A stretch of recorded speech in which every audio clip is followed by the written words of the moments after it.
नमस्कार मित्रांनो, माझ्या शेळके वकील चॅनलमध्ये तुमचं सहर्ष स्वागत आहे. मित्रांनो, परवा अचानक असाच व्हिडिओ करत बसलो होतो आणि व्हिडिओ झाला अपलोड करायच्या वेळीच नेमका मित्राचा फोन आला की "अरे कुठं आहेस?" तर म्हटलो, "आहे, काय काम आहे?" तर म्हटला, "येऊन जरा भेटून जा."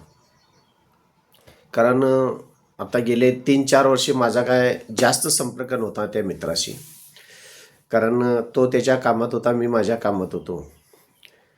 आणि जाता जाता कोर्टात जाऊया म्हणताना भेट घेतली आणि भेट घेतल्यानंतर जे काय त्याच्याकडं ऐकलं मी आणि जे काय त्यानं अनुभवलेलं होतं ते थोडं सगळं धक्कादायक होतं. कारण काही 3 ते 4 वर्षे आम्ही एकत्र काम केलेलं होतं. त्यावेळी आम्ही एकत्र बँकेच्या रिकव्हरीला वगैरे असायचं आणि त्या माध्यमातून आमची एक चांगली मैत्री झाली होती. आणि त्यावेळी त्याच्यावर आलेली संकट ही फार मोठी होती आणि मी जवळनं अभ्यास केलेला व्यक्ती त्या बाबतीत होतो आणि त्याच्यावरनं मी माझ्या आयुष्यात काही धडे शिकलो होतो की जीवन खरोखर असं असतं का? जीवनात असं घडतं का? फार धक्कादायक गोष्टी होत्या. मित्राचं मी मुद्दाम माझं नाव सांगत नाही तुम्हाला, कारण माझा काय उद्देश बदनामी करण्याचा किंवा कोणताही नाही. समाजामध्ये अशा घटना घडू शकतात हे फक्त मला सांगायचं. कारण प्रत्येक पावली आपण किती सावधानतेनं राहिलं पाहिजे किंवा किती आंधळा विश्वास ठेवला पाहिजे किंवा स्वतःची काळजी स्वतः घेतली पाहिजे का नाही घेतली पाहिजे ह्या व्हिडिओच्या माध्यमातून मित्रांनो आपल्याला समजून येईल. मित्राचं गाव तसं कर्नाटकातलं जवळचंच निपाणी. आणि कॉलेजचं शिक्षण वगैरे पूर्ण झाल्यानंतर वडिलांच्या आशीर्वादानं त्याला बँकेमध्ये चांगल्या नोकरी लागली आणि त्या बँकेच्या शाखा निपाणी अधिक महाराष्ट्र म्हणजेच कर्नाटक अधिक महाराष्ट्र अशा ठिकाणी अनेक ठिकाणी होत्या भारतामध्ये. पण कोल्हापुरात एक शाखा होती आणि नोकरी लागल्यानंतर छानपैकी 9चे 9 दिवस चांगल्या पद्धतीनं घरचं कुटुंब चांगलं, घरचं प्रेस्टिजवान लोक सगळे, छानपैकी एक मुलगी बघितली, त्याचं लग्न केलं. लग्न झाल्यानंतर मुलं पण झालीत. एक मुलगा झाला, एक मुलगी झाली त्याला. आणि 15-20 वर्षानंतर लग्न झाल्यानंतर तो कोल्हापूरला शाखेमध्ये बदली झाली. त्यांच्या बँकेच्या शाखेमध्ये बदली झाली.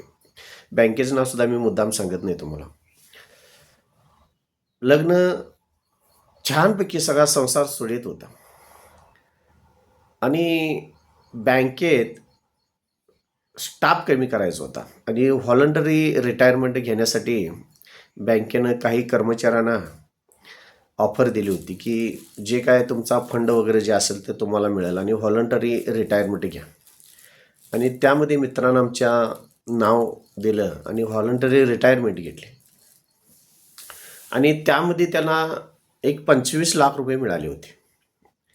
त्यात पेन्शन चालू होती. ते पेन्शन 15-16 हजार पेन्शन येत होती आणि हा पैसा काय करायचा म्हणून त्यानं कोल्हापुरात सुरुवातीला आला त्यावेळी भाड्याच्या घरात राहत होता आणि हे पैसे मिळाल्यानंतर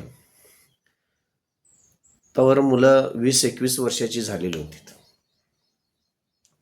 मुलगीचं लग्नाचं चालू होतं, मुलग्याचं पण लग्नाचं चालू होतं. पैसा पण आलेला होता. मित्रानं अशा पद्धतीने नियोजन घेतलं की थोडंफार कर्ज काढून स्वतःचं एखादं घर घ्यावं, मुलीचं लग्न करावं, मुलाचं लग्न करावं आणि व्यवस्थित संसार सुखाचा करावा. पण नीतीला फार वेगळंच घडवायचं होतं. कशा तरी पद्धतीनं मुलगीला एक चांगलं स्थळ मिळालं आणि कमी खर्चात 1,00,000-2 लाखामध्ये खर्च करून चांगलं स्थळ मिळालं. मुलगी चांगल्या पद्धतीनं नांदायला गेली. मुलग्याचं लग्नाचं चालू होतं. थोडे दिवस गेला आणि मुलग्याचं पण लग्न केलं आणि मुलग्याचं जे लग्न केलं ते थोडंफार लव्ह मॅरेज प्रमाणे होतं. त्याचा पण संसार सुखाचा चांगलाच चालला होता. आणि ज्यावेळी हे थोडंफार पैसे याच्याकडं लग्नाचं वगैरे किरकोळ खर्च होऊन 20-22 लाख रुपये राहिले, 2-3 लाख रुपये काहीतरी खर्च झालेत आणि बंगला घ्यायचं ठरलं. आणि कळंब्यासारख्या ठिकाणी आसपासच तिथं यांनी 25 लाख रुपयाला बंगला घेतला. पैसे 20-22 लाख रुपये शिल्लक होते. वरचे 2-3 लाख रुपये बँकेचं कर्ज काढण्याचा प्रयत्न केला, पण बँकेचं कर्ज मिळालं नाही. कारण रेसिडेन्सी ॲड्रेस आणि रिटायरमेंट याच्यावर लोन सँक्शन झालं नाही. त्यानंतर मित्रांना आमच्या कमी पडणारे पैसे 3-4 लाख रुपये काही मित्रांच्याकडं थोडे पैसे गोळा केले आणि थोडे मार्केटमधनं 10% पैसे उचलले. 10% व्याजानं महिन्याला पैसे उचललेत. 4-6 महिने वर्षे. आणि ज्यावेळी हे पैसे उचलत आणि हा क्रायसिस चालू होता तेव्हा आमची त्यांची संपर्क आला. कारण बँकेतनं रिटायर झाल्यानंतर आम्ही एका रिकव्हरी एजन्सीमध्ये कामाला होतो आणि तिथं असताना आमची ही ओळख झालेली होती. आणि मला काहीही पार्श्वभूमी त्यावेळी माहीत नव्हती. हे नंतर मला थोडं समजू लागलं.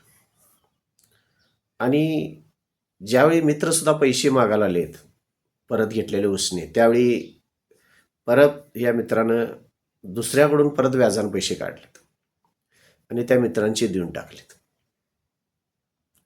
1-2 वर्ष व्यवस्थित सगळं चाललं होतं. पण जे काय वरचे 2-3 लाख रुपये कर्ज काढले होते ते व्याजाने घेतले होते, त्या रकमेचा आकडा 7 लाखावरती गेला 1-2 वर्षामध्ये. आणि लोक घरात येऊ लागलीत, वारंवार फोन करू लागलेत, मानसिक टेन्शनमध्ये जायला लागला. आणि पत्नीला ह्या गोष्टी मान्य नव्हत्या की बाहेरचं व्याजानं पैसे काढावं. मुलगानं वाद निर्माण केला, पप्पा तुम्ही असेच पैसे बाहेरनं काढताय आणि आम्हाला ते मान्य नाही. म्हणून मुलगा सरळ उठला आणि बायकोला घेऊन सेपरेट भाड्याच्या खोलीत जाऊन राहायला. मुलगीचं लग्न झालं होतं, राहिलेत पती पत्नी.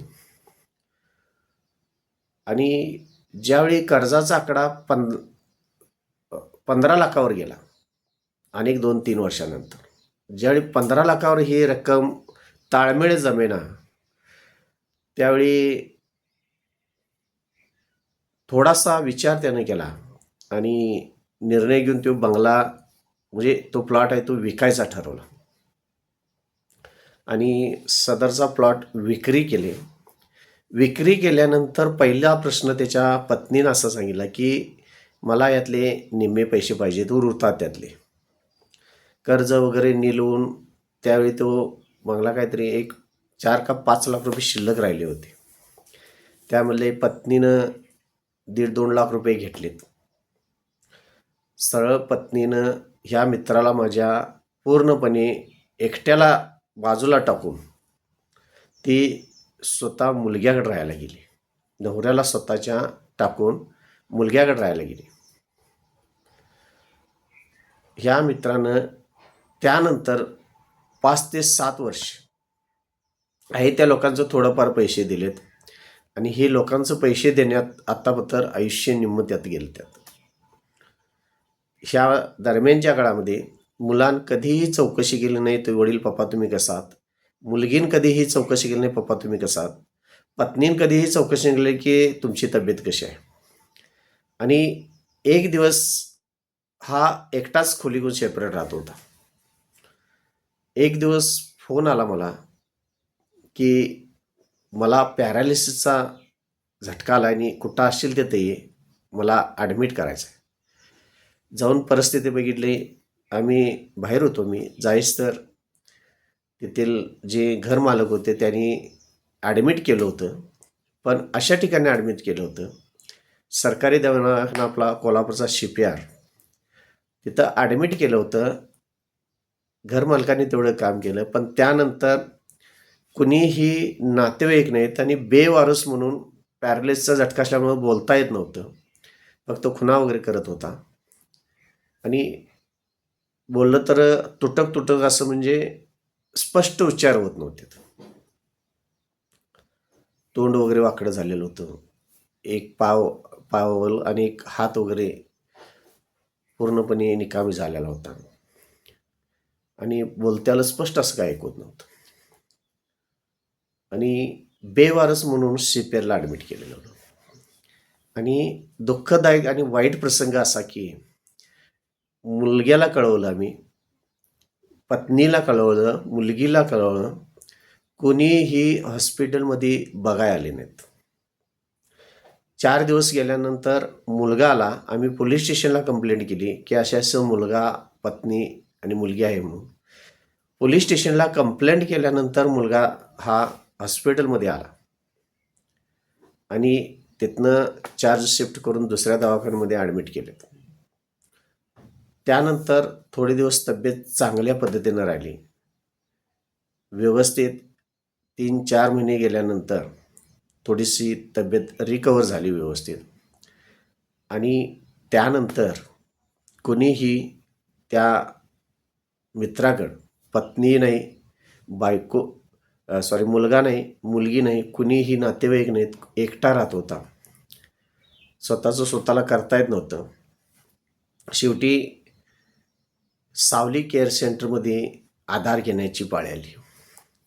मित्रांनो, जीवन जगत असताना कशा पद्धतीनं आपल्या समोर वाढून ठेवलेलं असतं आणि कशा पद्धतीनं आपण सुरुवातीची स्वप्न, आपलं कुटुंब